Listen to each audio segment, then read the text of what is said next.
All terrain camping and coffees in the house. How are you, Jason? Good to see you. Drop in. If anybody is new here to the channel or to the live so far, I guess I'll just kind of remind you that you can put the hashtag new friend, so that number sign NEWFRIEND. Put that in there, and what that will do is it'll share out your link in the chat.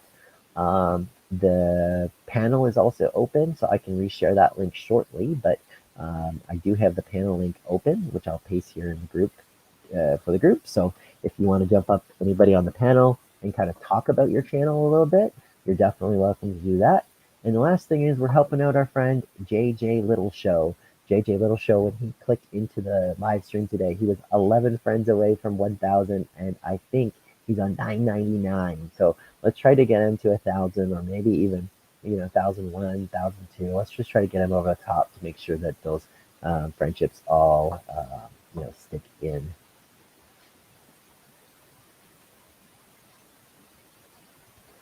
I'm doing totally stinking awesome. How are you doing, Dan? I'm doing pretty stinking awesome myself. Have had a fun weekend.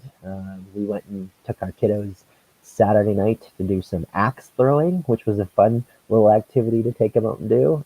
Boys had a lot of fun with that. I was a little nervous as a parent, bit scared watching them throw axes. But all things considered, it was fun. No one got hurt, and we had a lot of fun doing that. And then, yesterday, Jason, we went out and did some ice fishing. I went and chaperoned some friends and their kids, and my brother-in-law and their kids. And we had a fun little ice fishing day and a little barbecue. So I was going to go out and do some fishing today, but it was a little colder. I'm a little windburnt, as you can see from my face. And I was a little lazier, to be honest. So I just decided to kind of opt out and hang out with some friends here. So that's my story, Jason. I hope that you're having a wonderful day as well.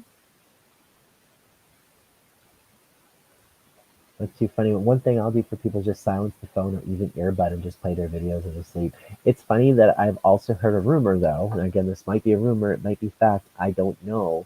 But the rumor that I heard was that if your device is silent, for some reason, those watch hours also won't count. Again, don't know if that's true. I've also heard that if the volume in the YouTube player, so like over there somewhere, I don't know how I'm pointing. Maybe it's over that way or over that way. I don't know. But where the little volume slider is on your YouTube, I've heard that if that volume is muted, even if your computer volume is on, then those watch hours sometimes don't count. So it doesn't count if there's no audio playing. So it might be fake. I don't know. Spicy tuna rolls. I don't know what this is all about. I don't know why Nightbot is saying you're spamming symbols. So I'm sorry.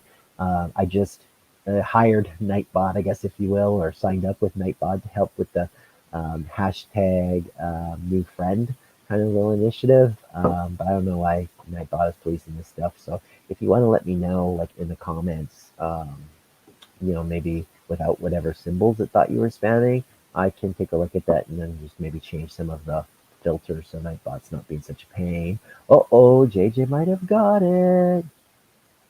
JJ might have got it. It might have been 1,000. See, I don't know. Again, Nightbot's saying Greg's doing something. So stop spamming caps. I'm going to have to change these rules, guys. I'm sorry. What the hell is a Nightbot? So Greg, Nightbot is like a little moderator. It's like an app. So Nightbot is not a real human being. It is like an app.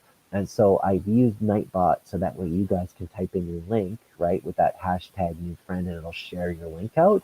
But it seems to be kind of like policing things that I don't quite know about. So I'm sorry that Nightbot's giving you guys a hard time. But if you drop down in the comments what is kind of like maybe what you were sort of typing or whatever, I can try to change some of those like restrictions maybe as we talk or for next time. So I appreciate your patience with that, but just trying to learn how to use this little thing, and definitely helpful to share out links versus me having to go and look them all up.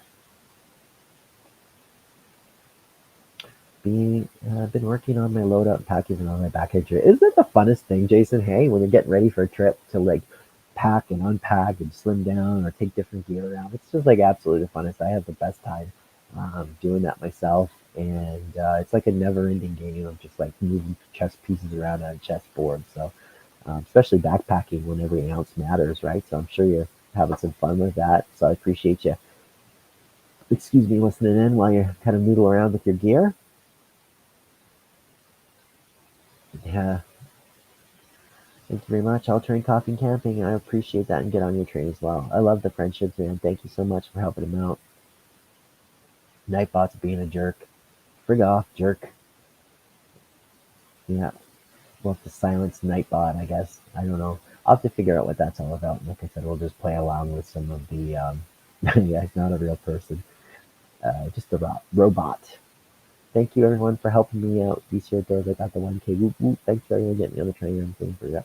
And you know what? Just a matter of fact, like I know JJ Little Show will get on your train and he will support you. He's been a really awesome guy, and his artwork on his channel is really great. And he's been a really good friend here. You know, over the month or two or a couple months, I guess that JJ Little Show and I have been connected. But I appreciate that we were able to get him to 1,000. So how cool was that? So congrats, man. That's really really exciting.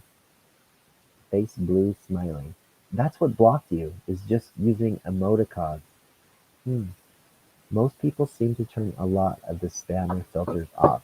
Okay, I'll try to play with that while we're talking, and I'll see if I can do something here. Commands. I'll play around with it as we're talking, and I'll see if I can shut them off. But yeah, I don't want it to be like spam protection. Okay, here we go. So we'll disable excessive caps. We'll disable excessive emotes because we like those. I'm going to disable links. And I'm going to disable excessive symbols. I don't know if that will work as we're talking, but maybe. Hope so. Altering coffee and camping, leave a comment so I can see it later. I'll do the same for you. That's actually a really good thing too. And I always find sometimes when you grow a bunch of new friends, it's really hard to kind of go back and find them all, especially if they fall off, right? Because sometimes you click someone's channel, you know, if you don't leave a comment, they may not really know that you were even a subscriber. So I think JJ's got a good point. You know, leave a little comment, just say, hey, new friend, the DC Outdoors, you know, connected to DC Outdoors is live, through Dad's live or whatever. And, you know, it might be a cool way for you to make sure that those like friendships actually stick. It's all good. I didn't know bots moderated, so you go through usually I are the one of the rods. Yeah, and I can definitely do that too. Again, just being so unprepared, Greg. Like I said earlier, I'm terrible at preparing or planning these things ahead. So just kind of throwing this together last minute, I just figured, you know, hey man, I'll just you know, kind of throw something up on and do a pop-up live. So I figured Nightbot might help me with my lack of preparation, but hopefully now that I've shut down some of those spam filters, we could test them and see, and hopefully it works a little bit better. Big Tiny, thank you for dropping in. Nice to see you here, my friend. And for anybody that's new, you can type in the hashtag or number sign and then new friend, NEWFRIEND, with a hashtag in front of it, and it will share out your link. So that's what Nightbot is good for. But we're learning here that he's bad for being a little overzealous with, you know, yelling at people. I think Nightbot had too much electricity this morning. Yeah. Nightbot is jazzed. Uh-oh, I think we got some emoticons left, so maybe we got some of those filters disabled and we can rock and roll with some emoticons. Aw. Thank you so much, Dick, for popping in. Pass a hi on to the camera lady. I really appreciate your, you know, dropping in and saying hello. And I hope that you guys are having a good Monday, and I hope you have a good week. And we'll see you later.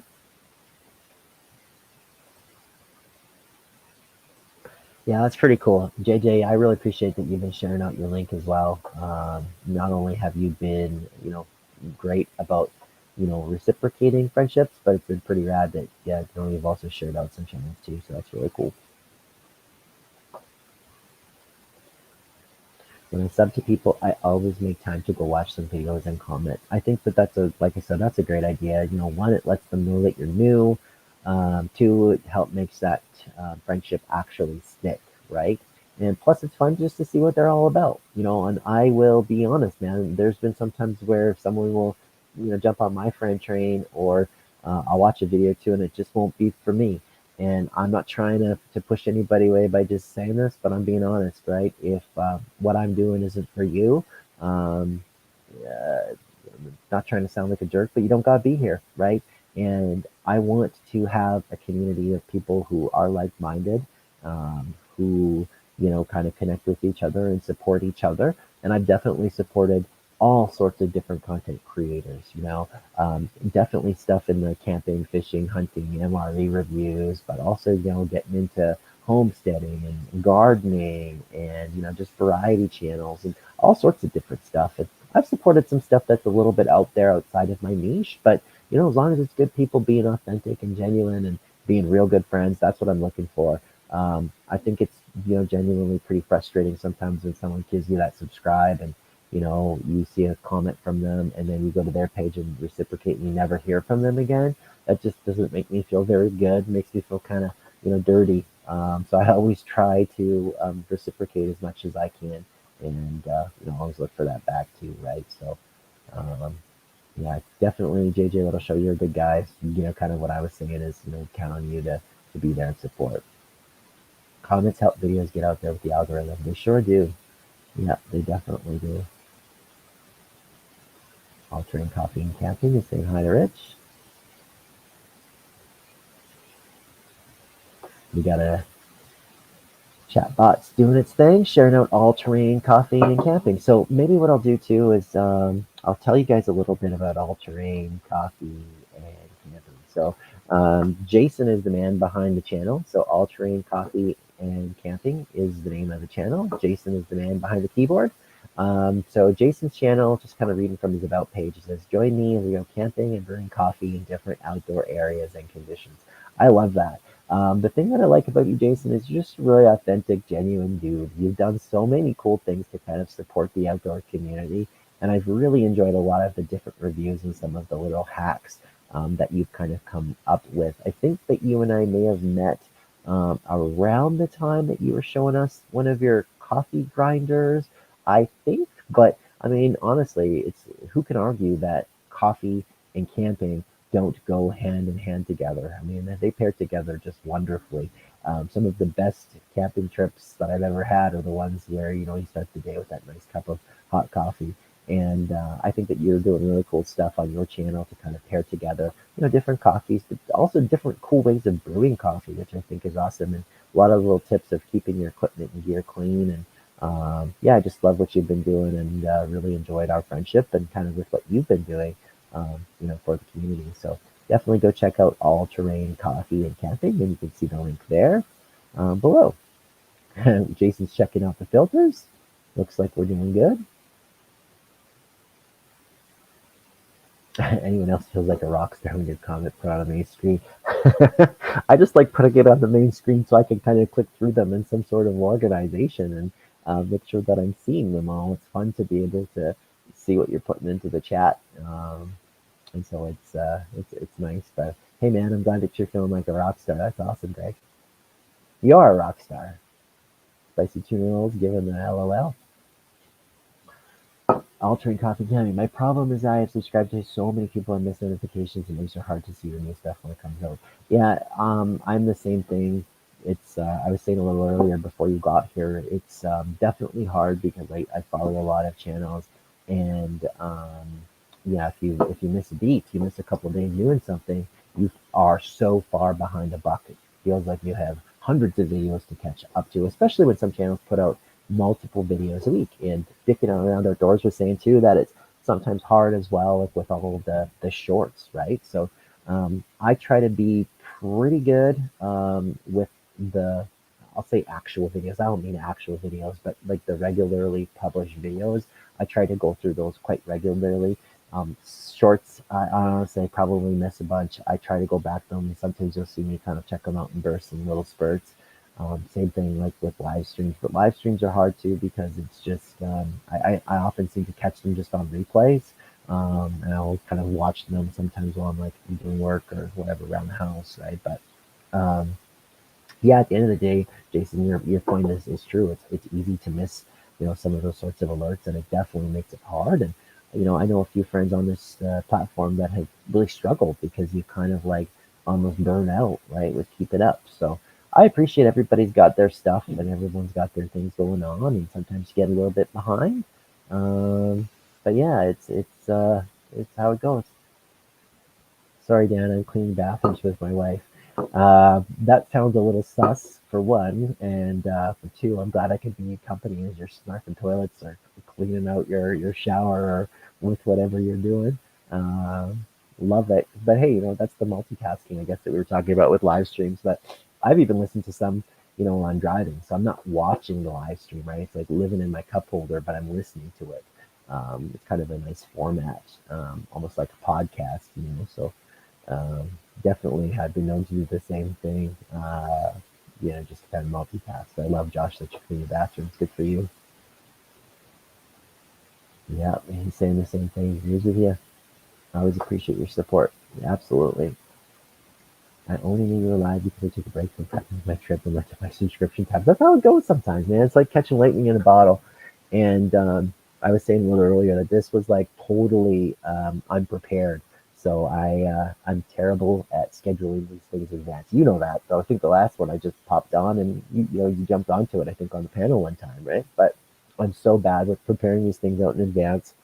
Um, so I get it, man. Sometimes you're just doing stuff and you look at your phone and something pops up. I've done the same thing.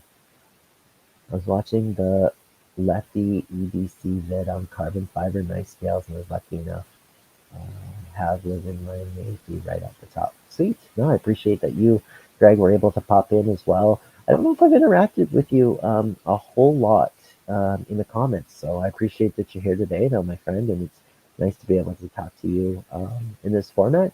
Do you like? I guess trying to get to know you a little bit, Greg. Like, are you more into like camping, fishing, hunting, gear reviews, MRE stuff? Like, I'm curious, like what part of the variety of stuff that I'm putting out there, um, you know, what part of it resonated with you? Would love to kind of know where we connected and what kind of content you enjoy. And Jason's just stepping away for a little bit.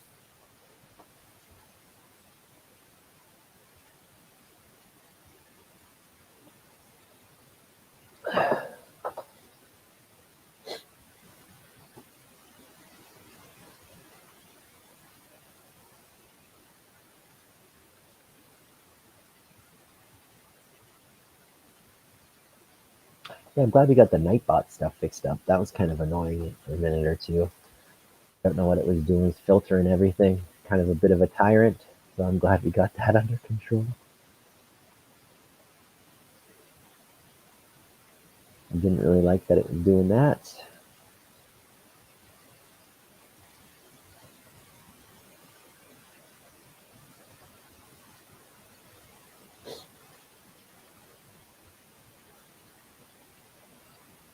Yeah, I definitely knew I do a lot of review vids most of the night, but I camping and outdoor stuff as well.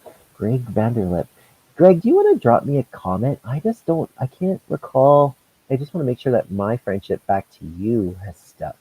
So I'm going to go try to find you. But if you want to, maybe drop a comment like in the comment box, like below this video, like not the chat one, but like the comments box that'll pop up later, or just even just drop a comment on some of the like different videos. I'll just make sure that our friendship is stuck because I don't know if I've seen any of your knife reviews. Like I might be wrong, but it just doesn't jump out to me that that's something that you did, right? So I just want to make sure that I'm not missing you.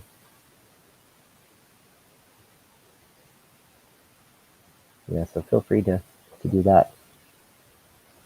Like I said, a lot of channels are going on. I know, I get what you're saying, but I just want to make sure that our friendship is stuck. So yeah, let me know.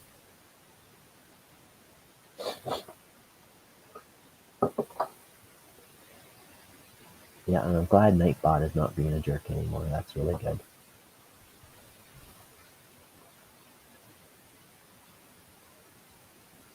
Oh, I just don't do. Okay, I didn't miss anything. Oh, I see. So you watch mostly reviews and probably knife reviews. Nice. Yeah, it's fun doing the reviews. To be honest, like I like getting out there and doing reviews. It's fun to try new products and kind of give some thoughts and stuff on them. I've been lucky to have a few different companies partner up with me to like give me stuff that I've been able to try, which is pretty cool. But I'm starting to do a few different reviews and bits and pieces of stuff that I picked up and purchased to kind of share some experiences. I would consider myself a budget kind of gear guy, just based on the fact that I camp and hunt and fish and have a lot of eclectic hobbies. I like to not go all in on certain pieces of gear, so I'm rarely the kind of person that will buy the best of something because I want to have things to do, different activities, right? And I'm notoriously bad at procrastinating before I make a purchase, for like long amounts of time. Like I've been, mentioned earlier that I just picked up a new ice auger. Um, and I was using like a hand crank ice auger now for easily 10 years. And my wife encouraged me this week to actually go and pick up an electric ice auger.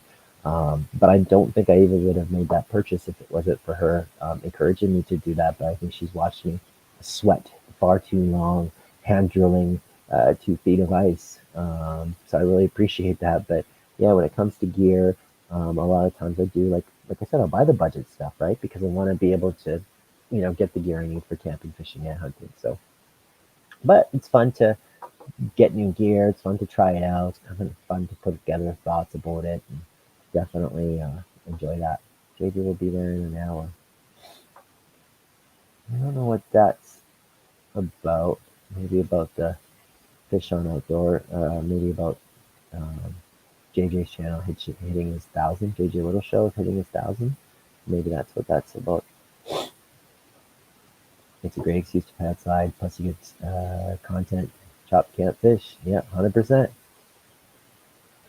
Yeah, it's fun to play with. Like I said, fun to play with new stuff. And it's just a different kind of video than like what I would call my outdoor adventure videos. Like using different gear is fun. Kind of figure it out. I think one of the things I've seen some channels do as well is like a year with the gear. So there's a few different channels that I've seen do like a gear review after a year, right? To kind of really show what you thought about it. Because the truth is, sometimes you pull that item out of the box and you use it for the first 2, 3 months and you think it's great. Then you fast forward to a year and it just becomes something that you're disappointed with, right? So I like that concept too, to share some update videos. But I picked up a few new things. Like I said, I picked up the ice auger, so I might do a little brief review on that guy. I picked up this like super cheap little fish finder too from Amazon. It was like $50. So I might try, as I play around with that, I might do a little bit of a review on the fish finder. I got a product that was sent to me here as well by a company, which I'll be doing a review on as well. So it's fun. I got a few different things in the hopper. We're doing a gear review video. I got one recorded for a tent sealant that I use on the hot tent to fix some like burn holes. So that review is going to come out. So yeah, a few different gear reviews on the way, which is fun.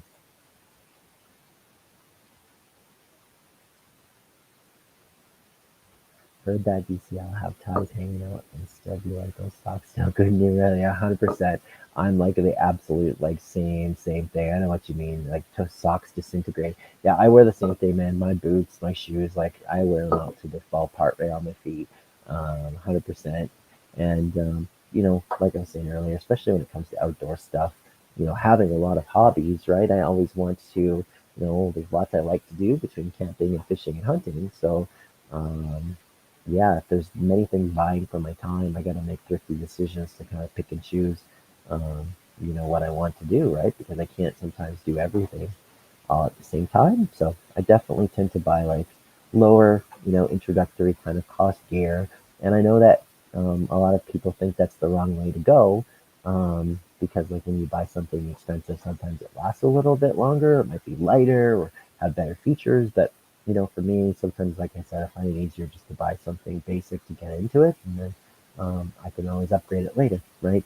And the cool thing is with like the Facebook buy and sell groups and stuff, it's quite easy to, sell some stuff. And so, yeah, sometimes you might, lose a little bit of money on it, right? Like if you bought something and used it for a year or two, you're not going to sell it for what you paid it. But if you can get half of it back and roll that into something else, I think that's an okay approach too. Especially like I said, if you're getting into a hobby or if you are, if you have a few different hobbies, right? So many people don't do regular maintenance on their gear. It makes a huge difference. Yeah, you are absolutely right. Yeah, completely correct. And it's easy then stuff will just break or like wear out. A lot of people too just kind of throw things away when they're done with it. Like they just, when they're done a camping trip or fishing trip or something, they're just gonna bomb everything in the garage. One of the things that I've learned is just like drying everything out makes like such a big difference. Here even in the cold weather, like my ice fishing tent, when I'm done with it, I usually take it into the garage, set it back up in the garage, and let it like dry out, right? Otherwise, you're putting stuff away with snow on it. That snow will melt. That melt will create dampness, and the dampness will create mildew and mold, right? So, things like my ice fishing tent, tarps for camping, like if my bushcraft tarp, the hot tent tarp, sleeping bags, my bivy bag, um, any of that stuff, sleeping pad, right? All that stuff.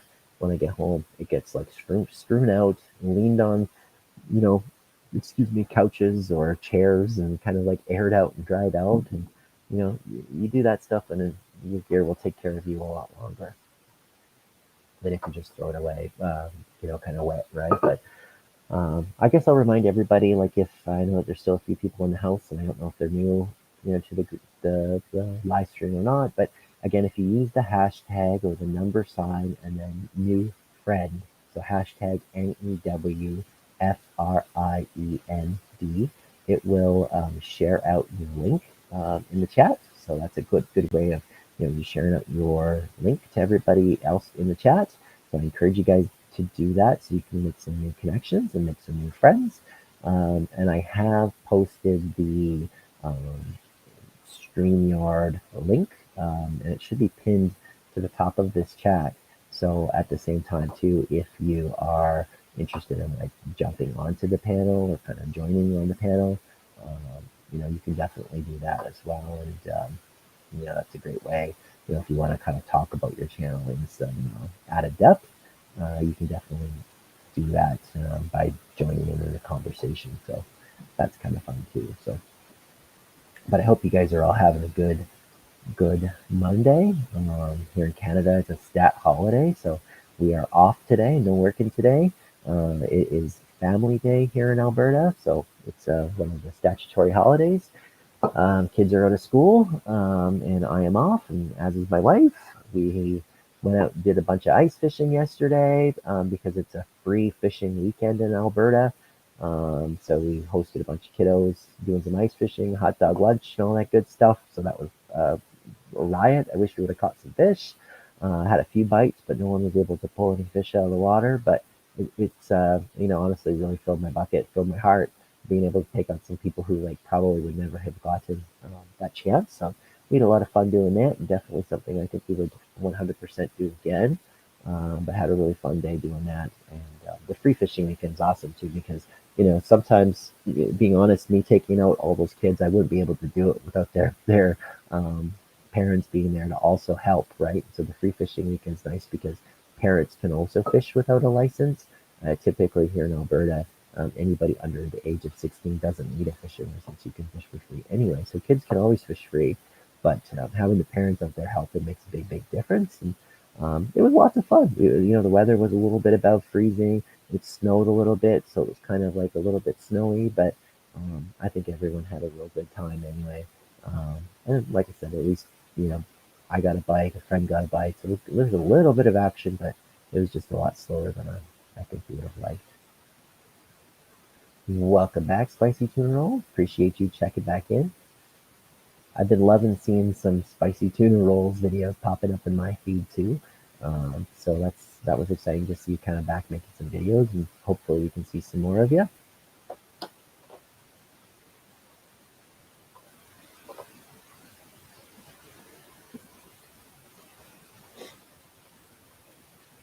Michigan kids are good, but most of the rest need a license. That's interesting. So most states, kids need a license. I'm assuming that's what you mean. Yeah, here they don't. Kids can fish for free anytime, and then even for hunting. kids aren't free to hunt, but their licenses are severely discounted. I think, and I'll just say I think, when my son bought his bird license, you have to buy this thing called like a wildlife certificate before you can even buy a bird license or a deer license. But for kids, they get a reduced price on their wildlife certificate, and they get a free upland game bird license for free with that. And then they also get cheaper deer licenses too. So I think it's pretty cool that in this province anyway in Alberta, the government is reducing some of the costs, for hunting licenses for youth, and by letting kids fish for free, it makes it a little easier to get, I think, younger fishermen, into it. But the truth is, the gear that's really, really prohibitive. We have ice fishing gear, right? We have an auger, we have a tent, we have fishing rods, but a lot of people might not have that kind of stuff to take their kids out, right? So it was lots of fun to be able to take out some folks who, like I said, don't get to do that and kind of host them. And yeah, they didn't do a lot of catching, but I think everyone was kind of fun being out there and trying something new, which is really what it's all about, right? It's fun, and I look at that as saying too, like if these kids decide that it's not something that they want to do for the long haul, right? At least they have the opportunity, right? Which is, I think, what it's all about. It gives them a chance to give it a try, and if it's for them, perfect. Maybe someday they'll become a lifelong fisherman or outdoorsman. If it's not for them, no harm, no foul, right? Didn't cost anything to take your kids out there. And yeah, it's nice that you're able to do that.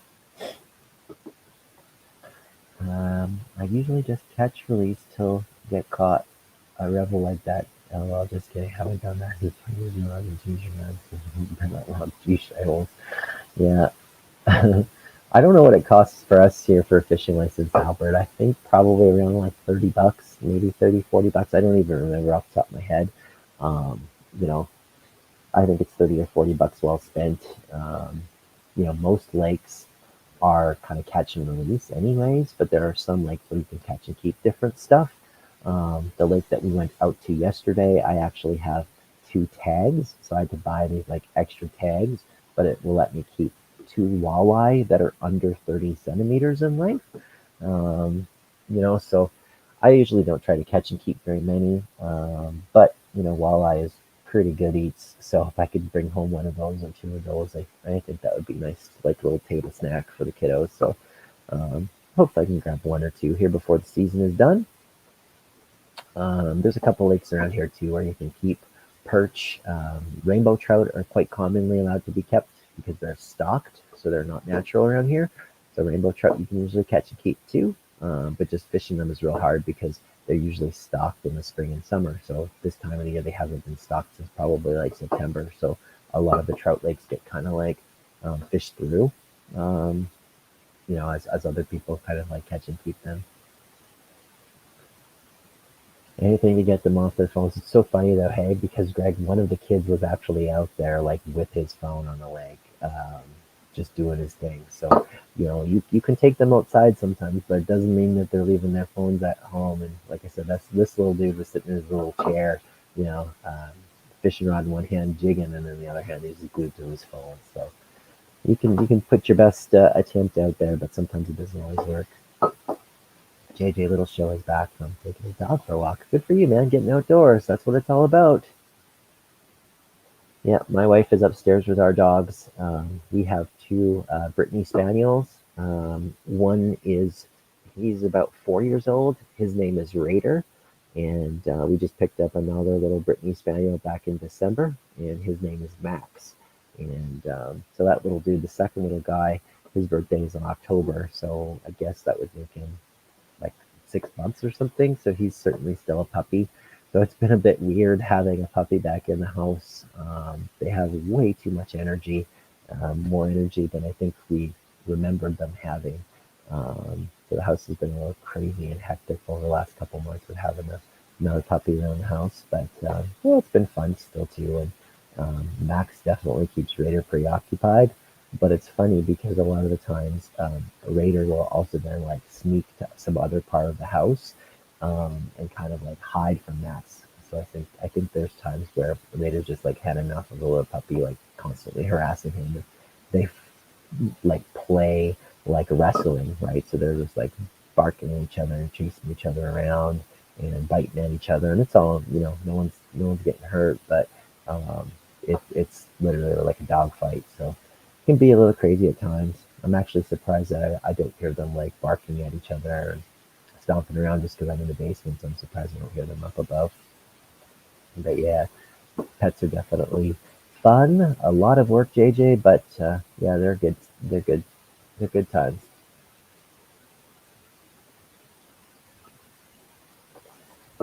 I'll probably mention something here too, guys. As I'm chatting, but I did launch Teespring store. So a little bit ago, and I know that a few times I've made some merchandise locally, like the little hat that I'm wearing, and I've also made a few like toques or beanies as well that I've like just made locally. But it's kind of hard to do, right? Because a lot of times when you're making merchandise like hats and t-shirts or stuff like that, like you have to basically like pre-order it all. And then like in order to deal with it online, then I would have to like ship it out to everybody. And it would be like a lot of work. And then like with shirts and stuff, it's almost impossible for me to like pre-order different sizes and stuff, right? So, anyways, I did launch a Teespring store, so I'll paste the link there too. But if you're looking to support the channel at all, you can go and purchase DC Outdoors hats, um, shirts, sweaters, all sorts of different stuff. In full transparency, we've just started to do the first few orders. So my brother-in-law put in an order for one of the DC Outdoors pint glasses, which is like a little glass, beer glass, and it looked really great. It was nicely etched on there, so it's not like a sticker stuck on the glass. So pretty happy with the quality there.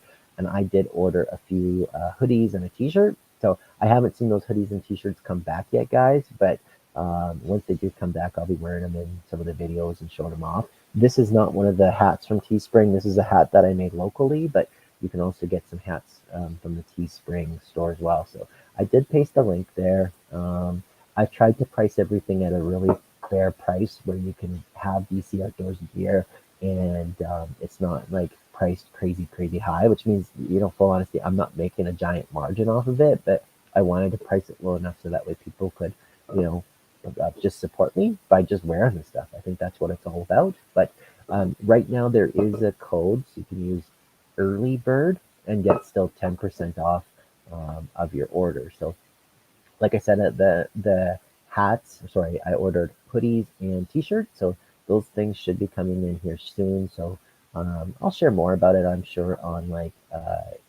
Instagram or here once the Teespring stuff kind of comes here. But so far, early on, we're pretty pumped with the quality of it, and I hope that you guys are too if you decide to check any of that out. So. Hey, it's Dave Collier Camping. Nice to see you. Good to see you, Dave. Nice to see you dropping by. Thanks so much. This is kind of like a little bit of a impromptu uh, live stream. I cannot plan them out like you do with your live streams. So I just decided to kind of roll with this earlier today. But if you want to share your link, I did start the little Nightbot thing. So if you put in the hashtag new friend, so hashtag NEWFRIEND, it will share out your link. And then I did also include the link above, like if you want to jump on the panel to kind of talk about your channel, more than welcome to do that too. So yeah, just like I said, having a little bit of an impromptu live stream, Dave. I was going to go out and do a little bit of ice fishing today. I went out and did some ice fishing yesterday, and then this morning I woke up and, let's be honest, my wife had a little bit of a headache or migraine, and I was just feeling fairly lazy, so just decided to stick around the house here instead today, and did a little bit of cleanup in the morning with some gear that was out and about drying and kind of airing out, and yeah, then I figured, what the hey, might as well jump on here for a little bit and say hi to everybody, because I think um, the last live stream that I had was back in, I don't even know, probably back in, maybe I think I might have done one in January, but it's certainly been a little bit anyways.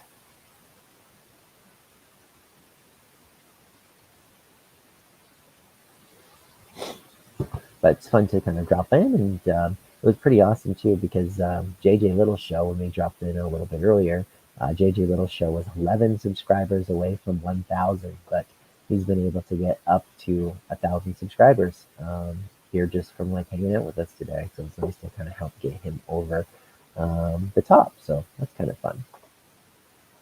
So Dave Collier Camping has shared out his link.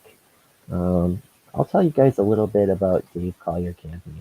So Dave, I think we've been probably connected now easily for a year and a half, maybe even a little bit longer, I would probably say. It's funny because I remember actually connecting to your channel.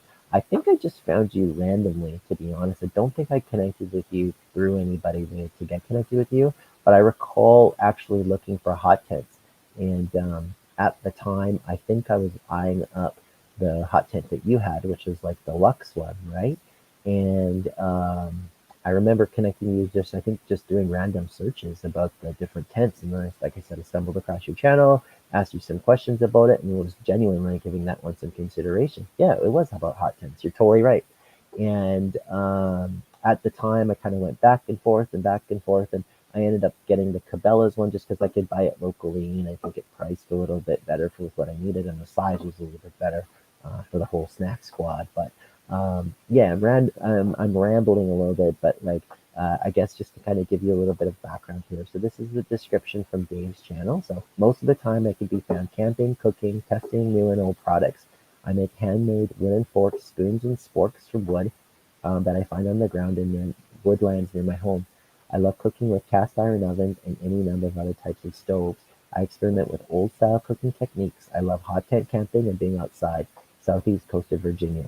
I enjoy walking along the ocean shoreline and in the coastal woodlands that could be found along the USA mid-Atlantic area. So drop on by. There's no telling what I might be up to. I spent 40 years in uniform, USMC vet, 27 years USPS, and the last 9 years working for local police department here in Virginia. I grow a lot of fruit trees and big gardens most years, so if you enjoy not knowing what's next, you're in the right place. I think that is honestly, Dave, like such a good description of your channel because it is a little bit of a Mod Podge, right? Like I think that you and I, like I said, we were connected to the hot tent stuff and then like the camping and some of the bushcraft stuff. But beyond that, you've done such a cool job of like connecting different channels together. Like it's funny, like dicking around outdoors when he was on his Alaska trip. Him and I were actually able to meet up here, like in just around Edmonton on his way through. But we would have only been able to connect, or we did only connect, right, through the relationship that him and I made through your channel, Dave. So I think that that's pretty cool that you've been able to do that. In addition to the different outdoorsy things that we kind of talked through, you do such a good job with your live streams and kind of connecting your channels together. And you're such an awesome participant on a lot of other people's live streams too. So, yeah, I guess if anybody hasn't checked out Dave's channel, there's the link. I didn't realize as well, Dave, that you served. I knew that you definitely, like, I knew that you were working with the police there, but I didn't realize that you served as well. So thank you for that too. And yeah, I just genuinely appreciate our friendship, and it's been awesome to be connected. It's funny that we just did sort of literally looking at tent reviews, right? Like that's kind of where our paths crossed with it, which I think is just like so crazy. Oh my God, my hair is insane. I'll put the hat back on. But it's funny how that kind of goes just off of a gear review that you can make a friendship like that. So appreciate you dropping in, sir. Hopefully you're enjoying retirement and enjoying whatever you're up to today.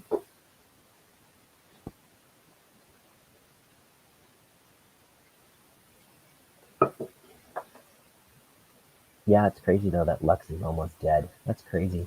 Like it seems like it really went just kind of spiral, but it looks like they make good stuff, and it seems like you've been happy with the tent that you got. And their stove looked really great too. I was really thinking about that. Like in terms of a lightweight tent, I think that the system that you had is pretty amazing.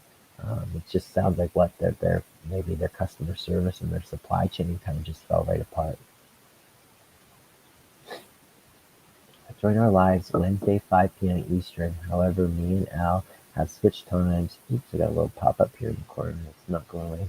Switch times for a few weeks, 3 p.m. Eastern for me and 5 p.m. Eastern That's awesome. So yeah, I'll leave that pinned up there for a little bit too. And I try to jump on your lives if I can, Dave. But sometimes it just is just during a time where I'm at work, right? So if I'm out in the field, I just can't, you know, multitask that way to be on the live stream. But if I'm in the office, or sometimes I'd even just listen to, dialing in and then having the phone in my cup holder and kind of listening as I drive. Try to give that a listen if I can too. But I love with what you're doing with the live streams. I think you do such a good job with them, and you're so great at being able to like schedule it out in advance and have consistency. Me, on the other hand, I'm too, excuse me, too erratic with life, and it's just crazy, with work, and then my boys are doing football, so they're off a break. Well, I'm actually no, they're in their football training camp thing, a night a week. So then their flag football seasons will start in the spring. So between work and football, and my wife has a little side business that she does in the evenings sometimes, and then doing outdoor stuff. It's just so hard to schedule things out in advance, right? So I appreciate that you guys have been able to like maintain that consistency, and I really admire that. I wish I could too. Uh, it's crazy, crazy to do. But definitely the way to do it. I know time is a monster trying to get everything done. It really is. Yeah, it really is. I appreciate that, Dave. Yeah, it's funny. I just think it's so crazy that the paths literally just like crossed from a gear review, a product review, right? So I think that's rad. Yeah, I'm pretty happy though with using this little Nightbot thing. So this is the first time that I've tried to use Nightbot. I think I got that idea from Woman Outdoors from LB's channel, about using Nightbot to like share out links and stuff. I found that when I was trying to share them out, I was like way too distracted to be able to flip through and pull people's links and share them and stuff. So I like it so far, but when I started with Nightbot today, Dave, it started to like block everything. People were dropping like those little icons or emoticons or whatever, or like capital letters, and it was just like blocking everything. His Nightbot was being a little bit of a tyrant, so I appreciate that I was able to kind of get in there and reduce some of his strictness. And I think we're at a good spot right now where he's just doing what I want him to do, which is just share out the links, man. That's all I need Nightbot to do, share out the links. And it seems like that's working a lot better than me trying to like jump in and find all the links myself. So far so good, and seems to be working. Yeah, it takes a little bit of adjustments. I've seen some cool stuff too, where you can get Nightbot to do like different games or the weather. So I don't know if any of those features are even activated. I think that the other cool thing that I saw some channels do, and I need to figure out how to do that as well. But I've seen some channels like underneath here have like a scrolly bar that kind of has stuff going by. So that's probably, maybe it's this. Okay, maybe this is here. Okay, look. Oh, wait a minute. Hide. See, I'm trying to learn as I go. Type. See, this is Dan.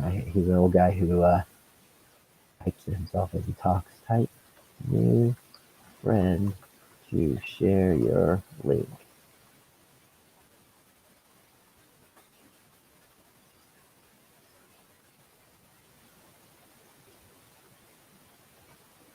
Okay, there we go. That kind of works, doesn't it? Uh-oh, now the comments have disappeared. Huh. Okay, here we go. Patterns are on StreamYard. I'm learning. Hashtag new friend to share your link. That's kind of cool. Yeah, there's so much stuff that you can do in here. I'm just trying to learn as I go, learn a little bit every single time. And it's funny, I don't think that I never would have thought that even I would have been capable initially to be able to like um, come up with any of this. Like, to be honest, like even editing or filming, putting together a video, like this is not stuff that I'm, you know, trained in or really know anything about, right? So it's just all stuff that I've learned um, as I go. So kind of fun in that regard.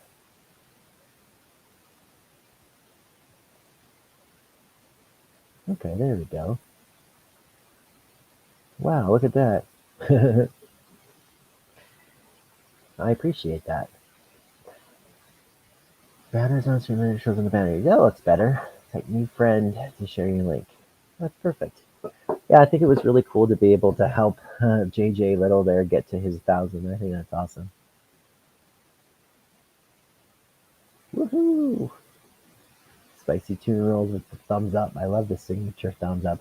I don't know if you guys have all connected to spicy tuna rolls. I'm sure you must have, but I love spicy tuna rolls. How you have all of those like little thumbs up signs. I just love that, especially when something's really great and you pull out like 35 of them that you have all made up on little popsicle sticks or whatever. Man, like that is.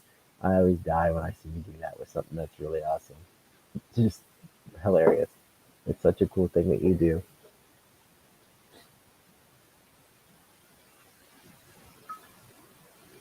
They are the best signs ever. Absolutely. I would use those on Zoom calls at work, to be honest. Like, give people a good thumbs up idea when they, did a good idea on a call, and then when they got a poopy idea, you can flash them like the spicy tuna rolls thumbs down sign. I think that would be absolutely hilarious.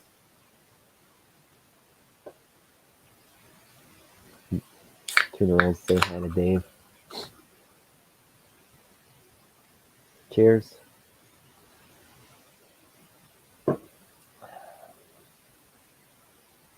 I'm gonna steal it and use that on my, like I said, on my Zoom calls.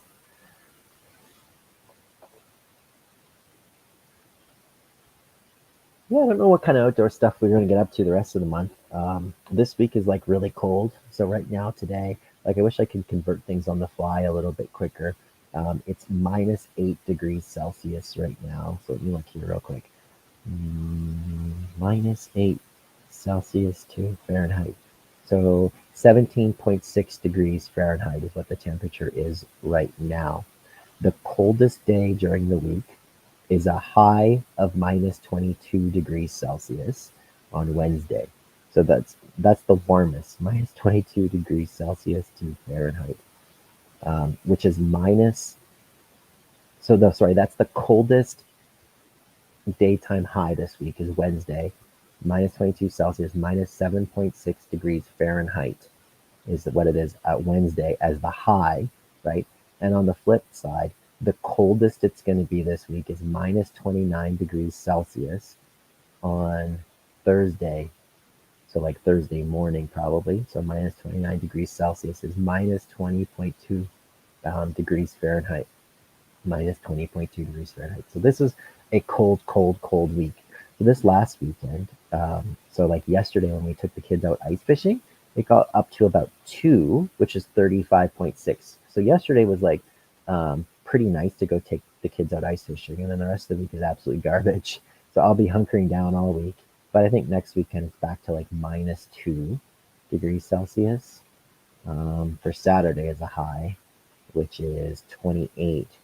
So Dave's saying it's 80 F. So let me see here. 80 F to Celsius. 26. Oh my God. That's crazy. So, like here, like, so that's 26 degrees Celsius. So, we would get like a hot, hot, hot summer day. Like, the hottest day that we would get in the summer is probably like 90 Fahrenheit.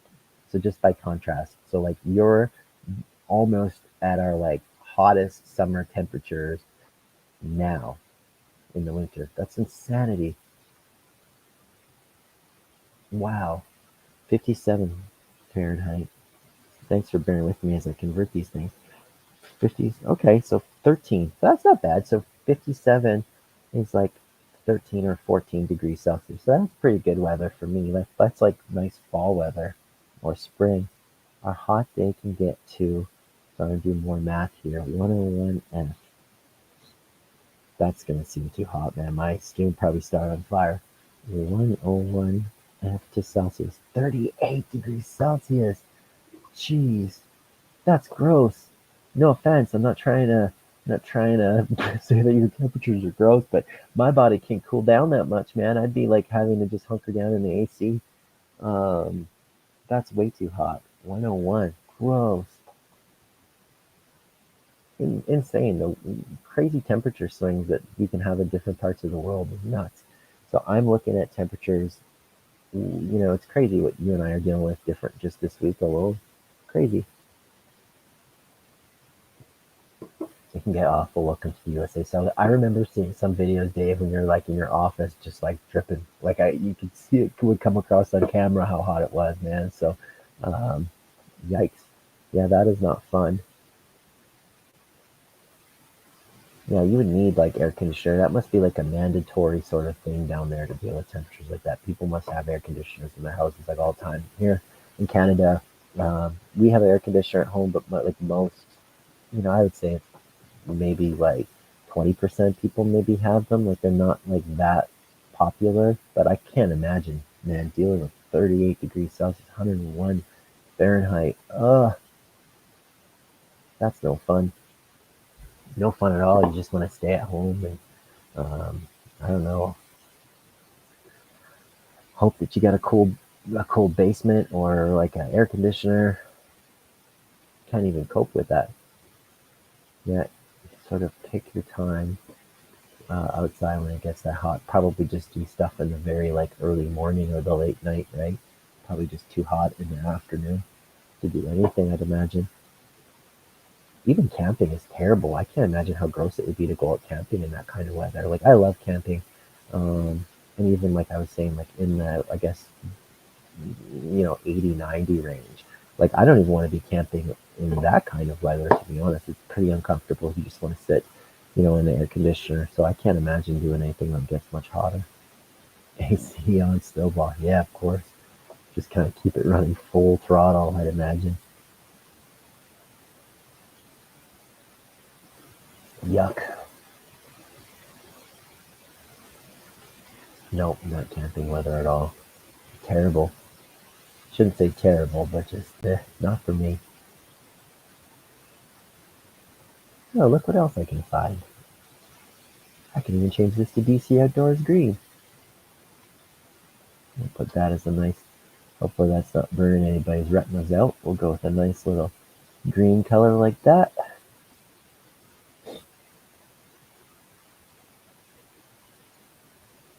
Pretty cool.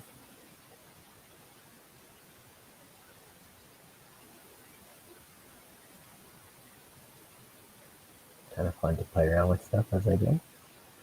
Yeah, I wouldn't want to be out in that temperature either. Like, that sounds absolutely dreadful.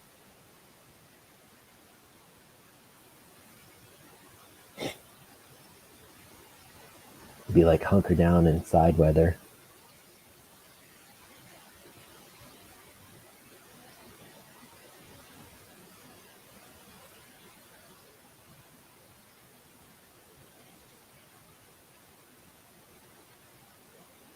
Sort of be distracted.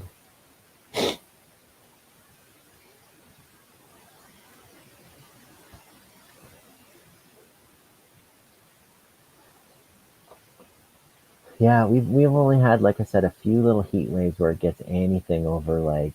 I'm just trying to see if I could do one more. Like it would be severely unlikely. So let's do like 34 Celsius to Fahrenheit. Like it would be severely unlikely that our temperatures here would cross 93 Fahrenheit. Like that would be if the temperature crossed that would be like one of the hotter days. I'll see what is the hottest day ever in Edmonton. So the hottest day ever in Edmonton, Alberta, which occurred on June 29th, 1937, which I don't know if I even like trust that because I mean, who knows if the um, technology was actually recorded, but June 29th, 1937, 37.2 degrees Celsius, which I'll convert to Fahrenheit. So the hottest day ever in Edmonton was 98.96. So it's never been basically like as hot as it is down there ever. And again, that was in like 1930, whatever, which again is, I don't know, take that as a grain of salt. I don't think those temperatures always seem so far fetched. Because on the flip side, they said the lowest temperature ever recorded in Edmonton, Alberta was which occurred on February 3rd, 1893. So February 3rd, 1893, minus 49.4 degrees Celsius. Minus 49.4 Celsius to Fahrenheit. That equals Oh my God, what is that equal? It means I think that that's probably what killed the dinosaurs off. Was yeah, minus 56.92 degrees Fahrenheit. Yeah, that can't be. Like no one. That's those temperatures are just. I don't buy it sometimes when it's like that. When they say that those temperatures happen in the 1800s. We're gonna have a rainstorm nearly all week long in a few days here in California. That's crazy. A lot of times, like correct me if I'm wrong there, Two Rolls, but the um, it's not really built for all that rain, correct? Like, can it kind of create some flooding in a lot of situations? Like, I hope not, but my understanding is like a lot of rain down there in California is no good for you guys. Yeah, Dave's thinking the same thing. It's 43 here with winter storm warning, but it always beginning at 90 F plus. Sucks roofing in that direct sun heat. Ugh, yeah, I've seen the roofers here even in our summers, and their skin is dried out like just red, red, red, red. Yeah, being out there in the sun on those hot days is probably no good. I wonder if they shut you guys down. So if you're doing roofing in the hot temperatures, do you guys have days where you wouldn't be working because it like got too hot? Because that's something that definitely happens here with people, right? Because there's certainly times where they shut down work for people working outside because the temperatures are too cold. Oh, that's awesome, Greg. I'm glad that you're helping out with JJ. That's great, man. He's a really good dude, and I'm sure he'll really appreciate the love. Greg's saying hello to Dave. Aw, thank you so much, Dave, for dropping in, brother. I really appreciate you swinging by, man. And I'm loving watching you enjoy your retirement, man. And you well deserved it. So uh, I'll see if I can pop into one of your lives. I'm going to cruise back up here real quick and see if I can tag one here. So just as a reminder, Dave Collier Camping, he's got some live streams on Wednesday, 5 p.m. Eastern. But you can also check out Al Chafe. He switched from 3 p.m. Eastern and 5 p.m. Eastern. So it looks like at 3 p.m. or 5 p.m. But usually you're going to find Dave probably on Al's live stream anyway, vice versa. So definitely go check him out. And then there's Dave's link again, Dave Collier Camping. So if you haven't checked out Dave's page, like I said, go show him some love. And yeah, I'm sure it'll mean a lot to him.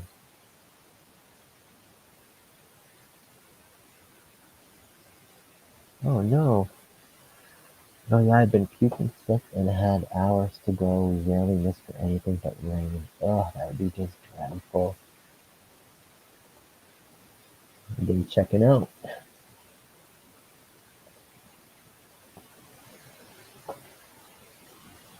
Just dreadful weather, man. Like being out sick like that in the heat has just got to be awful.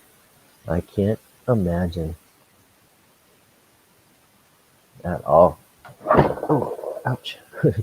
My computer got, or the chair got stuck under the desk. I'm going to try to do something here while I'm working. While I'm chatting with you guys, but I'm going to try to see. And what do you guys think about the green? That looks a little better. I think that looks a little bit more on point,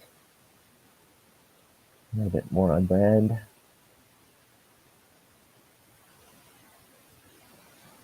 I'm going to try to see if I can change the logo next. I wonder if it'll let me get rid of this, wherever it is, that way. I wonder if it'll let me get rid of Powered by StreamYard and change that to DC Outdoors logo. That could be kind of cool.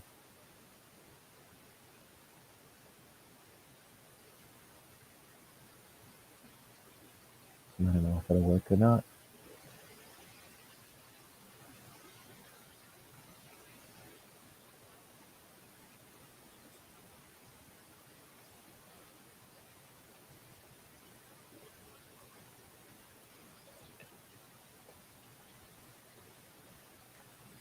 Fun to mess around a little bit.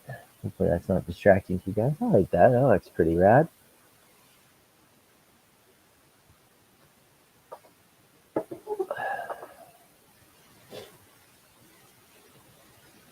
I don't know if I was out too long yesterday or not, but I feel like I got a little bit of congestion from just being outside, I think.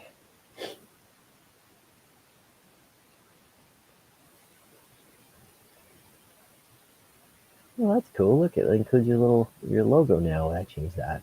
What do you think of that, Greg? I like that.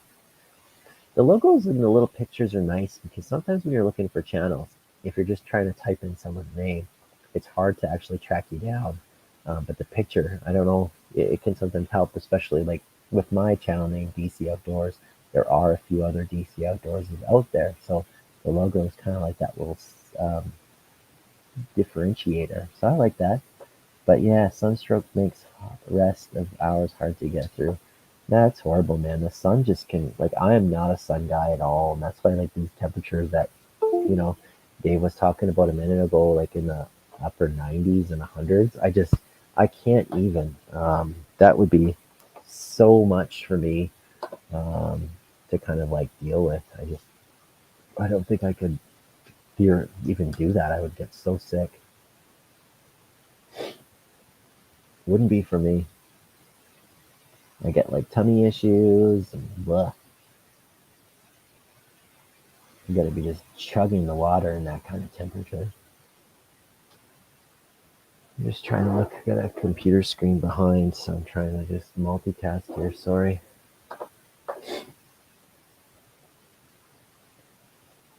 But yeah, the sunstroke and the stomach issues and the headache that comes along with that, it's just horrible.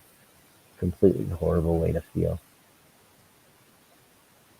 And we might get some cold weather for sure, but usually it's pretty short lived. And, at the end of the day, you can kind of like go inside or, you know, it's easier also for me, anyways, to like layer up.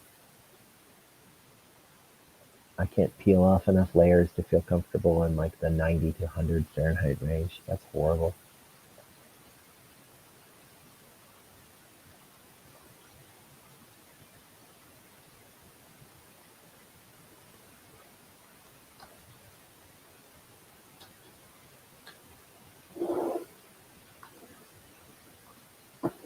Oops, sorry, guys. Just looking at something here. My bad.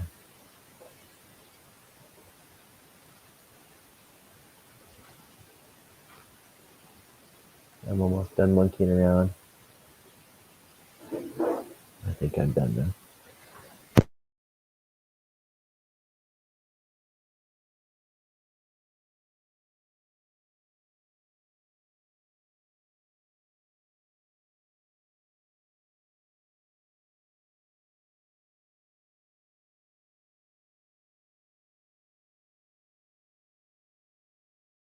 Now, I think I'm back. Sorry, guys. I think I pushed something in error.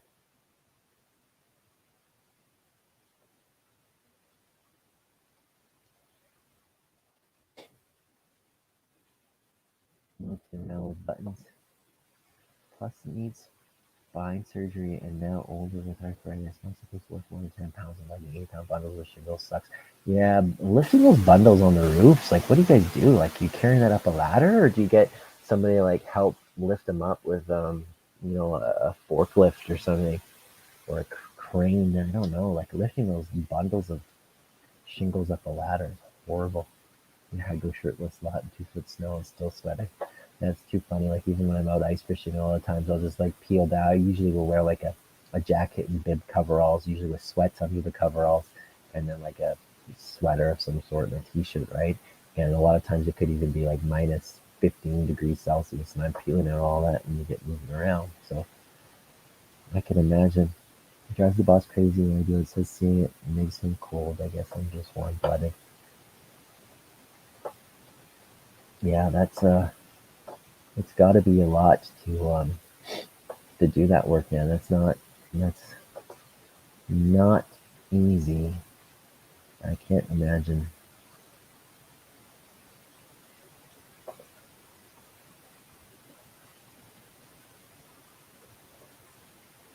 Hey, it's Rock or Something Reviews. Good to see you. Thanks for tapping in. Hey, Rock, if you see at the bottom there, if you type in hashtag new friend, NEWFRIEND, it will share out your link for everybody. So um, just something to consider. Definitely encouraging everybody to meet some new friends here today. And if you want to, you are welcome to jump up on the panel if you want to talk about your channel, Or if you just want to kind of sneak in and just throw up your link, you can definitely do that too, just by using hashtag new friend. But I see somebody queued up to say hello. So, Greg, give me a thumbs up if you're ready to go, and I'll add you in. All right, here we go. Hey, Hello. what's going on, DC? Hey, man, good to Can you see hear me? you. Yep, loud and clear. Sometimes my headphone mic don't pick me up. No, But that's all. yeah, in regards to the shingles, when the company will deliver them, they have almost like a conveyor belt that they can kind of swing the arm up there, and they'll do a split about half on the roof, but then your other half's on the ground. So when you run out on the roof, then it's, throw it over your shoulder. And I've had to go up 30, 40 foot of ladder with the 80-pound bundle over one arm to get that other half up on the roof so we could finish it out. And that Wow. kind of stuff. So it could get a little rough, but like I was saying in the comment earlier, it does kind of drive my boss nuts when I do that particular job. I'm not doing it at the moment, but I'll be out there in 2 feet of snow, no gloves, soaking wet, no shirt, sweat like a dog. He's like, "You gotta stop that. You're making me feel cold." I'm like, "Well, get out of the truck. You've been sitting in the truck for 2 hours running the heat." That's isn't it how it goes? But my God, man, yeah, that's taxing work. Like carrying that 80-pound bundle on your shoulders up and down a ladder 30 times. Like, I mean, if anything, you should be in good shape. Yeah, round. There ain't no six pack over here anymore, but That's too funny. yeah, Man, it's I that's don't not. know. It's what do you call it? Blue collar as it gets, I guess. Yeah, unlike But my like, gets you outside. It's not all bad. truth. Yeah, truth. But I mean, yeah, it's got to take its toll on you. That's for sure, especially in those crazy temperatures, right? Between being in the snow and sorry, Greg, where are you from, my friend? Battle Creek, Michigan. Battle Creek, Michigan. So if It's Michigan can a get little bit towards Detroit area. okay, so you guys get kind of some similar temperature swings like we get, right? Like hotter summers and kind of still snowy, kind of coldy winters, right? Yeah, it's usually anywhere between 85 to 95 or better in the summer on a Hmm. hot day, and then anywhere from 5 degrees to, like I said, it's 43 right now with a Hmm. winter storm warning, so it might be 20 tomorrow or Wow. 20 when I get out of work tonight at 2 in the morning. Hmm. It's hard to say. You just kind of look out the window and go, maybe I'll wear a coat. Yeah, just dress for So everything. yeah, pretty much. Dress for everything. No, that's yeah, that would be a crazy job, brother. I appreciate you explaining that though, man. Because I always wondered because I'm fairly certain I've seen people do like lift up shingle bundles on there like with a maybe a lift or something too. Like not like what you said, like a conveyor belt, but with some kind of like lift. Um, it'd be probably like a scissor lift where you Oh got yeah. the X frame underneath the where you stand in a bucket, and then it raises you up almost Hmm. like an elevator bucket. But underneath it, all the crossbars are making X's, kind of like Yeah. a scissor lift jack, but with extra arms. You can get those from time to time, but I mean, we're on the smaller side, three, Right. 4 people on a job, we usually don't go spend the money to get that type of equipment. And Makes like I sense. said, sometimes we're lucky enough that they'll have that swing arm conveyor on the delivery truck, and they can, Hmm. swing it up pretty decent for you. But then you get, if we're there, then we get the joy of we're the ones that, as they ship them up that conveyor, we got to catch it before it just falls on the roof, and we're the ones stacking them where we think we'll need them and all Yeah. that before we tear the old stuff off. And I mean, Mm-hmm. like I said, it's got pluses and minuses, just like well any job would. Hmm. It's just like I was typing in my comments. My problem is, being that I'm getting older with arthritis, and when I was 15, roughly, is when I injured my back. It wasn't until I was like 30 that I'd ever gotten, anything really looked at, and it was kind of like, well, it is how it is, and it ain't going to get better without surgery because of the herniated discs and the pinched nerves and all that. And then I'm Hmm. not supposed to lift more than 10 pounds. And I'm out there, like I said, lugging 80-pound bundles up 20, 30, 40 foot of ladders and things like that. Hmm. Like Well, I and then said, I can addition, I can do it, but in short spurts. yeah. I'm like Well, I you're said, also not doing that job at the moment. Right. But I mean, even with that too, like even if you're not lifting, you're bending around, probably crouched over in some awkward positions. It's like that's not. I mean, for a back and for arthritis, it's probably none of it's probably pretty good. Hey. I, yeah, well, I've done physical therapy a few times, and even that's Yeah. well, what makes it hurt? Bending, twisting, standing for a few minutes, sitting for a few minutes. Well, okay, we're gonna have you bend, twist. Well, go over here and stand for a few minutes, and then bend and twist some more. I'm like, okay, this is so not gonna help. Like, you're gonna make me hurt so bad before I even get to work. 100%. Oh man, what a mess! What a mess. Like I said, Well, it's good and it's bad. It gets you outside. Like, it sucks when mhm. you're watching the shingle you're standing on. You're leaving a footprint in it because it's melting. Oh And gosh. you're right in that direct sunlight, watching the shingle under you melt, and trying, hose it down to cool that off. And then, you don't want to mess it up. You just nailed it on there. You don't want to, Hmm. pull all the stuff off it with your shoe and leave a footprint in it. And Jeez. then you can't really hose yourself off because you get wet and glistening, and now you're cooking like bacon on a grill because you're all shiny, getting that reflective light. Yeah. Yeah, Wait. And even but on a sometimes. good day, you're outside. That's right. But even sometimes, like you said, right, even if it's not hot, you're still standing in the sun, right? Sometimes it doesn't even take, Oh yeah, that much heat, right, for you to be warm doing something like that, you know? yeah. Shade Mm. is a commodity. Yeah, I'd imagine. Yeah, Where, I'd where's imagine. the nearest tree? The neighbor's yard? Knock on the door and see if we can camp over there for break. Yeah, sit under Take our there. lunch under their tree. Oh man.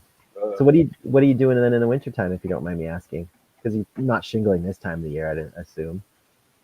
Oh yeah, what he just started a new job. I ran into him a day or two ago, and he just started a new roof job. No, Wow. like I said, the only thing that'll stop us is rain because we can't rip your roof open in the Hmm. rain and have our nail guns need to be oiled and so on, and the compressors, and of course Yeah. we take your shingles off. The water's going to go into your attic and Right. possibly ruin your drywall. But if it's Mm. 2 feet of snow on the roof, we'll shovel it off and get to it. Jeez, hey. Just, Like I said, I'll be in 2 feet of snow, no shirt, no gloves, soaking wet, lugging it around, making my boss cold. Like rain's about it. If it ain't raining, we can wow. do it. Wow, that's Like crazy. so we have missed for heat. Don't Yeah. get me wrong. He's calmed down now that he's getting older with us. So the Hmm. boss has calmed down a little bit with the 12 hours, 15-hour days, and all that. And if it's hot enough, and he don't even want to sit in the truck and sweat, then yeah, we might get a day off or leave early. But Mm. I've thrown up in people's driveways, Uh, backyards, like, mild heat stroke type yeah. symptoms, cramps, dizziness, a little confusion, vomiting, things like that. And been like, oh, how many more hours we got to go? 5? All right, let's get it. No, But no, yeah. Hmm. yeah. On a good day, though, you got some shade, a little breeze. You're just banging it out, outside. Get the birds and stuff will fly by you and things, a little bit of nature, Hmm. you know. And of course, you can't be on your phone with that type of job like these kids No, anymore these days. no, I've seen a exactly. news report where clocks, those clocks, that's what it was. They don't know how to read a conventional clock because they're so used to their digital phone screen clock that they don't know how to tell time. Oh my God. I was like, wow. I still Yeah, remember when beepers came out. I think it's funny I was like, whenever. I need to get one. Oh my God, I think it's funny too when you see people with their phones and they're walking. Like I've seen videos of people like walking in the mall and then they literally will walk right into like a water feature or like like those little Yeah, something in the mall. Like literally, they fall right in a hole because they're not even paying attention when they walk. yeah. You know they're not. You know they're not. No, It's it's sad to crazy. see, like, to have such useful technology like we do now, and to see it be that way. But I Hmm. mean, I've had my kids on the couch next to each other, mind you, not even a cushion the distance between them, texting each other. I'm Yeah, like, child, if you don't turn your head and speak with the words I taught you, I'll ground your ass. You yeah. will be grounded. Yeah, you need a little bit of a break from that stuff, don't you? Yeah, it melts their brains, man. Like even I notice, like especially my little dude, if he's on his phone way too much or playing around on something for too long, even video games, it just mucks them up and makes them like angry and frustrated, and like they really, Yeah. really do need a break from that stuff, you know? Yeah, like you were saying, at least try to get them outside with some of the programs and things like you were talking about. And just if it's not for them, I mean, it's not gonna be for everybody, of course, but at least get them past that phone screen if you can, even if they're in the boat looking at the phone screen. Totally. Maybe they might set it in their pocket and go, "Oh, okay, I'm fishing. This is kind of neat. I'm outside." For my guys, it just tuckers them out. Like even just being outside, going for a Yeah. walk, going to fishing, just some fresh air and some sunshine. It makes them a little tireder. It's easier for them to go to bed and focus on things because they're all jacked up and crazy. Oh Yeah. yeah, it's Hmm. definitely. I can see how it is addictive in a way, like anything else. I'm sitting here with my nicotine pen. Yeah. Can't quite give that up. But I mean, like you said, it's just they're younger and younger with all these smarter and smarter phones, and but like I said, it gets so bad they can't read a clock. Like I mean, that's a big flag for parents. Like maybe they need to chill on it a little bit, get their No. sleep schedule back on par, and you know, maybe like we used to write our work out. I guess kids can use calculators now. We used to have to write it on the paper to prove we did it right and knew what we were doing, and now they're using calculators. So, Yeah. dang man, I wish I would have had it that good. Oh my gosh. Hey, could you imagine? Just look up an answer, even just like me Googling these temperature changes just off my phone. Like it's like stuff like Yeah, that. Like I, 2 seconds. The information's right there in 2 seconds. hmm But yeah, like I makes it said, easy. sad to see it get. I don't want to say misused because I mean it can be still useful, but I mean, like I said, some of these young kids anymore, and Hmm. even adults, like you said, walking into fountains at the mall because you can't see past the phone screen. And I'm like, damn, we Totally. used to run for a phone that was attached to a wall. You didn't even know who it was. It 100%. might not even be for you, and it was a race to get there before they gave up and then stopped calling, and then you were like, call all your friends back. Hey, did you just call? Okay, hold on, let me call Bob and see if it was him calling. Like, we didn't even have caller ID. Yeah. Or you needed to make a call and you'd be digging through your pockets to look for the 25 or 35 cents to use one of those pay phones, hey? You're right.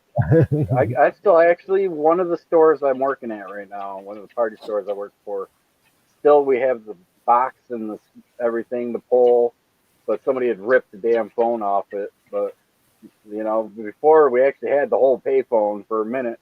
That's so This funny. was in the last year or so. They actually took the phone box out, and so we still got the pole and everything else. They just took the phone off after they ripped the actual receiver out. You know, Probably some kid. I mean, maybe Hmm. not, but if I had to, if I had to narrow it down, I'd say maybe a 14, 15-year-old, kid ripped the receiver off it before they actually took the phone box. Yeah. But They're funny though. Like yeah, I remember a few years ago, we took the kids to a campground and they had one of those payphones still like by the visitor center in the ground. And I think they thought it was like a historical artifact. Like they were confused with what it was and playing with oh, I it. bet. Yeah. I tell you, it's Funny. a fun time if you get on, the phone and Hmm. YouTube up some videos on kids trying to identify what a VCR tape is or a Yeah. VCR, VHS, stuff like cassette. They don't know what a cassette player is.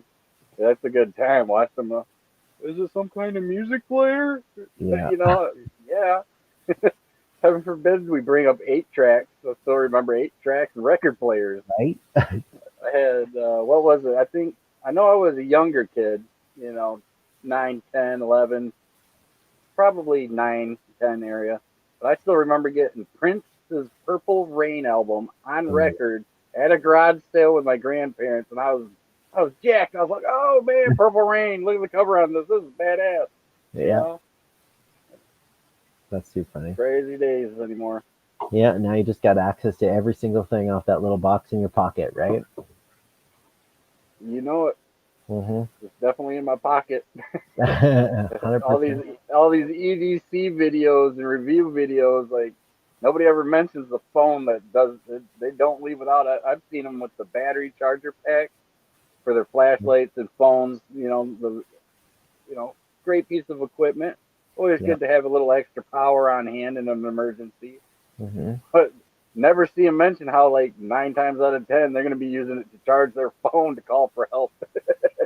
You're right. Yeah, and it's funny even just with camping and stuff how I use mine for everything, like with the mapping software and like the GPS, ability to kind of see where you are. Like we have a one called iHunter, right? And it's a basically it's like a Google Maps thing for hunting, right? But you can use it to identify Yeah, like public land, private land. You can put waypoints. You can upload trail camera pictures to it. Like it's crazy, like the stuff that you can do off of this. So yeah, even your phone is like your flashlight, your compass, yeah, your map, your even unlock the doors of your truck off of a freaking phone nowadays, right? So it's oh yeah, crazy. in your house, or you can Hmm. adjust the lights in your house from work. All that. Yeah, Doorbell has cameras on it. yippers. Yeah, it's a crazy thing for sure. But no, I appreciate you dropping by, man. Like I said, I don't know, like you said you watch a lot but don't comment very much, right? But I appreciate you swinging by and spending some time with me today, and I think that's pretty awesome. Oh yeah, not a problem. Like I I wonder. said, I got so many channels to keep up with. Like a lot of times I watch a 10-minute video, I get, at least 3 or 4 minutes on there, hit the thumbs up, and, I'm on to the next 50 videos somebody posted from other Yep. channels. And It's like I said, you were right in the top of my feed, luckily, this time that there was a live. So I went ahead and clicked on that and gave JJ some love on his videos for a quick minute and popped back in before I head over to another live I love here it. shortly. That's awesome. No, it's nice that we were able to help JJ get over there. And yeah, it's hard to keep up with everybody, man. That's why for the most part I've been trying to just keep my videos under 10 minutes if I can, because you only got so much time that you can give, right? And like I said earlier in this thing, Yeah. it doesn't offend me at all if I post up a video and you don't care to watch it because it's you're not into camping, you don't want to fish, you don't want to see a campground review. All good, man. Like I get it. You only have so much freaking time that we can all give, and it's hard. Like it's you want to be there to support everybody, but sometimes I do the same thing, right? Just kind of watch where you can, and yeah, You know it. do your best. Yep, yep. And it always helps too when you got a good catalog too. Hmm. So you got those options if you don't want to see the setup video for the camp, you want to see the fire start video at the camp, or you want to see the Oh yeah. gear that's going to be used for the camp. And you can kind of bounce around, get a Hmm. little flavor for everybody's taste. Completely. But like I said, I try to do what I can to at least hit the thumbs up and get a few minutes of watch time in there. And like I said, I'd seen you had the live, and I was like, well, I'll pop on there, drop the comments in the live video, and see how the live video goes. I don't think I've caught a live before from you, so I was like, Yeah. that might be fun to check out. Thanks, man. Well, I'm gonna pop back into the comments. yep, sounds good, Greg. Well, I appreciate you swinging by, my man, and it's been nice chatting with you here and fun connecting with you in the comments too. Well, appreciate you letting me bop on the screen with you, all rock star style here. Love it. Like I said, I still get a kick out of that. I can't help it. I'm like, oh, Uh, is that my comment on the screen? That's awesome. it's fun to do. I wake my wife up too. I'll tell her I'll be nudging her at 3 a.m. Oh He my put my comment on the thing, and I'm god. shaking her like, "Wake up, woman!" Aw. No, I But, appreciate you spending some time with me, my friend, and I think I'm probably gonna just chat for a few more here too, and then wrap it up. I think it's time for us to start getting our evening plans together. But no, thanks for spending some time here, man. oh yeah, not a problem, buddy. Enjoy the Okay, rest of your day. you got her. Chat again soon. Yep. Okay, bye. That's fun. Nice to kind of jump on there and chat. So, Greg, thank you for dropping in, and I think you were able to explain to me a lot easier, like what you're talking about with getting those shingles up on the roof. Um, but I appreciate you chatting. It passes the time a lot better than me just talking to myself. Um, I'm gonna just kind of cruise through the comments here as well, but I think Rock or Something Reviews kind of popped in a little earlier. So there's Rock or Something Reviews' link.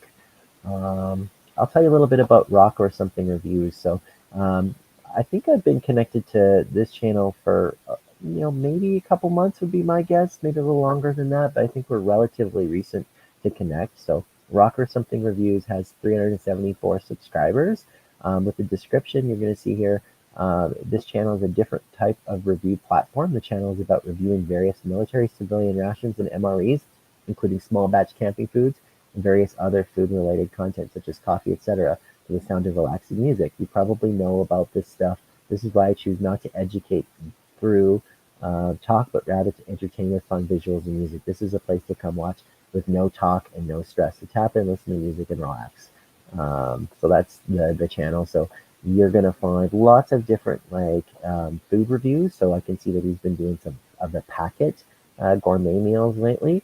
So there's been a few of those. He was on a Ready Wise meal kick. So I don't know if you guys have seen or heard of the Ready Wise meals, but I think he had some disappointing ones there. And I know that I've seen IMP and Mountain House reviews and peak refuel meals and all sorts of different stuff. So like I said, if you're into camping food meals and MRE reviews and stuff like that, you'll definitely check out Rock or Something reviews. So give that a go.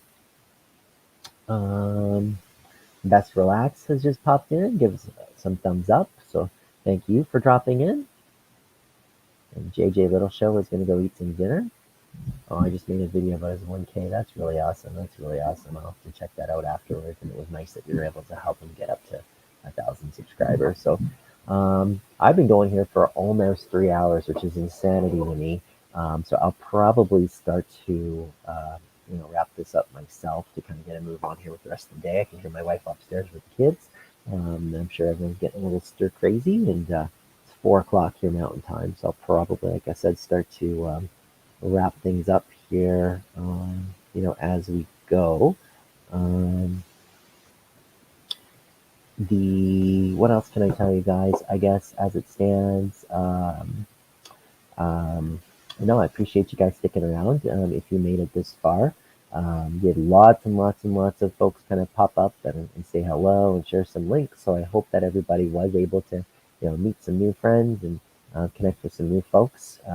Like I said a little bit earlier in the stream, there's lots of different content creators in here through either camping or fishing or hunting or bushcraft or through food reviews and homesteading and gardening and all sorts of different hobbies that kind of overlap. But at the end of the day, we all have the same hobby, which is making YouTube content, right? So I hope that you're able to kind of check out and connect with some new friends, make some new relationships. I just want to remind you all that if you did click on some new channels, make some new friends, do make sure that you go over to their videos, make sure that you hit that like and subscribe, and even I encourage you to leave a comment or two on some of the videos for new friends, just to make sure that those subscriptions do stick. I've heard some stories where sometimes if you do not actually like or subscribe to a video, it can actually cause the subscription to kind of disappear, right? Like if you don't watch enough of the video or whatnot. So I encourage you guys, if you make some new friends here today, to just make sure that you do ring the bell and check out some new channels and leave a comment or two and so forth. For me, we're going to kind of tone down, I think, the shorts a little bit. We've been doing daily shorts for quite a long time, and to be honest, it's been a lot of effort. It's been nice to kind of grow some new connections that way through the shorts platform, but I think I'm going to kind of wrangle back and focus a lot on the watch time. Right now, I am working on trying to generate those 4,000 watch hours that are required in a annual year period, right, to reach the next step of that YouTube partner program. So the big thing I think I'll focus on is kind of like the live streams and the regular videos, which I continue to drop every single Thursday. Around the corner, I think we'll be doing a lot more ice fishing, and like I mentioned a bit earlier, we got some gear reviews coming up here too, so I think a gear review will drop on Thursday. And then I have another gear review coming and some other bits and pieces too.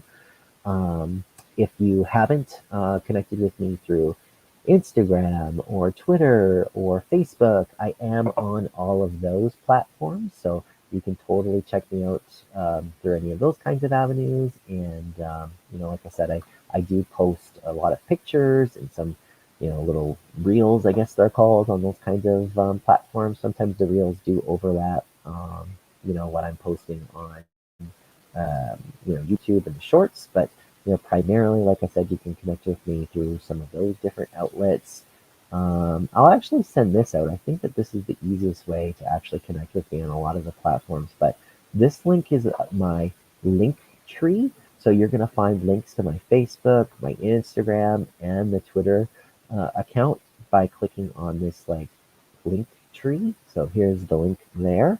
So if you go to that and you click on it, you'll find links for, like I said, Facebook, Twitter, and Instagram. And then you'll also find a link on there to my Teespring store, which is pretty new. So I did launch a merchandise store pretty recently through Teespring. On the Teespring store, you can actually pick up DC Outdoors toques and hats, beanies, sweaters, T-shirts. There's even mugs and um, pint glasses and all sorts of stuff. So my brother-in-law actually was one of the first people to pick up anything, and he picked up a pint glass, and the quality of it looked really, really great. This hat is not from Spring. This is from a local vendor, but I did order some hoodies and T-shirts from Teespring too, so I'll share those with you guys just to kind of show you the quality. But there is a discount code for early birds. If you go to the Teespring store and you type in early bird, it will give you 10% off. And I'll be honest with you, I've kind of priced all those things so that way they're pretty accessible. I didn't want it to be a big, ginormous money making thing. I didn't want to price this stuff up so it was like cost prohibitive. I wanted to price it in a manner that made it so that way you guys could pick up and support me through my gear if that's something that you wish to do. But I think though, in a nutshell, I think that that pretty much all covers it off for me. But I appreciate you spending some time with me. I thank you guys all for watching the videos, for liking these videos. So give this a little like down there if you haven't yet.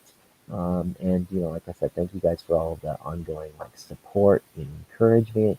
It means a lot to me, and that definitely keeps me going. And whatever you guys can do to stream some of the older playlists, watch some of the older videos, that'll definitely help me achieve my next goal here for the channel. But yeah, I think other than that, I think I'll wrap it up here. Thank you guys so much for spending some time with me here today on this Monday. Appreciate you dropping in with such short notice for this little pop-up live. And yeah, we'll see you again soon. But once again, though, if this was your first time here and you like outdoor adventure videos, gear reviews, and other outdoor related stuff, well, please get started by clicking the like, subscribe, and bell notification buttons so that you don't miss anything. Until next time, my friends, we'll see you outdoors. Thanks again so much for spending some time with me. And yeah, we'll see you again soon. Cheers. Bye.